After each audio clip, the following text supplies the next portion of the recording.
Our first speaker is Major General Charles F. Bolden Jr. He's presently the administrator of NASA. He's a four-time astronaut.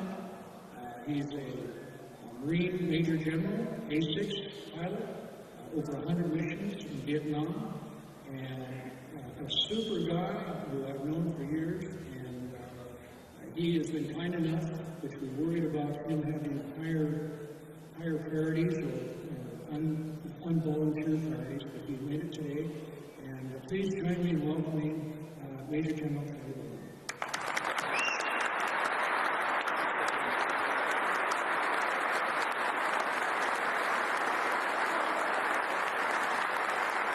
Thank you all very much. Thank you. Don't be there. It's a little intimidating, to be quite honest. Let me first of all say thanks very much to all of you for allowing me to be a part of this. I know I'm an intruder, but it's still very special to be at this occasion. It's just thinking what an honor it is to be allowed to be the representative for the Marine Corps intruder community at this tribute dedication. As I said, it's actually a little bit intimidating standing here and trying to do this when I know that there are any number of my fellow Marines out here in the audience right now tonight. Fred Cohn, Clyde Smith, Charlie Bolter-Carr, Dick Harris, and others who would be much more appropriate to be here because they have much more experience in the intruder than did I. But I got it, and so now I'm going to try to do something with it, Bolter, and not screw it up.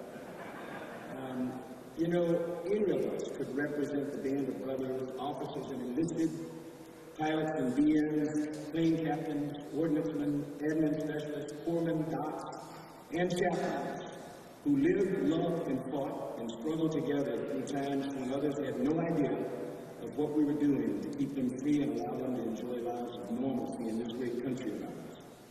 Together this weekend, we have engaged in remembrances. Lots of lying and embellishment about our past experiences, and just plain fun together in a unique fraternity. How we came to be intruders is as varied as the towns and cities from which we came.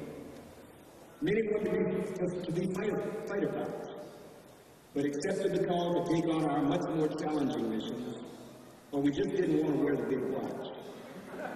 Some of us learned of the incredibly demanding missions and the tight teamwork that operating the A6 required and stepped forward to take on the challenge. And then some of us took a look at the inventory of naval aviation aircraft when we got our wings and just decided we'd go under the earth.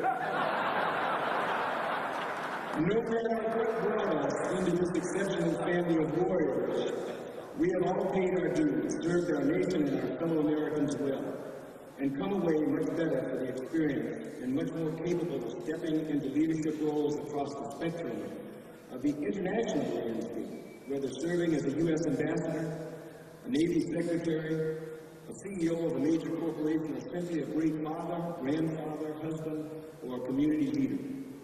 Many of us have been blessed with unbelievable life partners and wives, girlfriends, and partners, or others who have loved and cared for us, supported us at every turn, no matter how dumb or our latest idea may have seemed, and who are the real reasons we reach the varying levels of success to which we have aspired.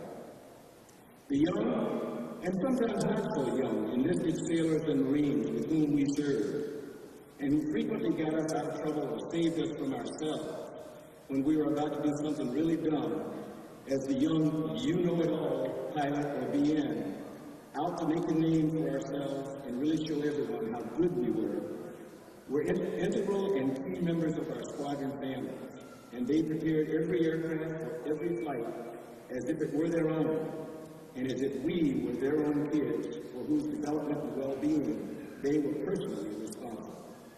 We can probably all remember being told from whatever commissioning program we came, listen to the gunner, or listen to the chief.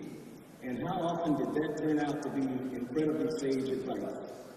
I remember being out on the VMA AW533 flight line in the jungles of Nampong, Thailand, during our little foray into Vietnam, letting one of my Powerline Marines guide me through changing out a generator on an A6. When the night shift maintenance chief, a salty, very experienced gunnery sergeant, came out, looked under the airplane and barked, "Lieutenant, what the f*** are you doing? Give that respect to the corporal and get back to work with me in maintenance control where you're supposed to be." Direct, respectful, in his way,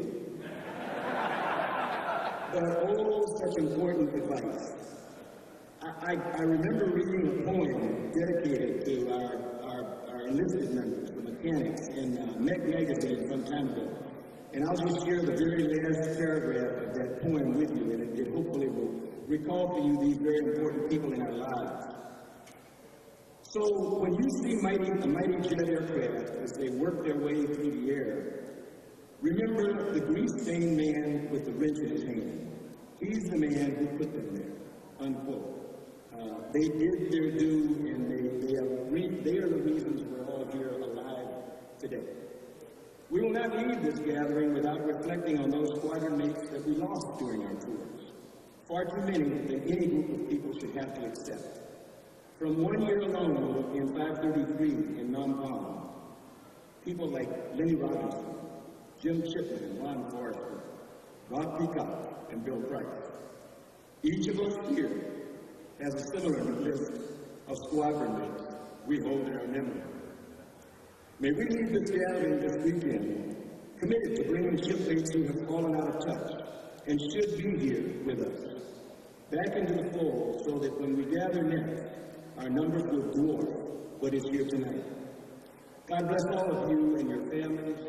God bless our fallen comrades, and may God continue to richly bless our great nation, the United States of America.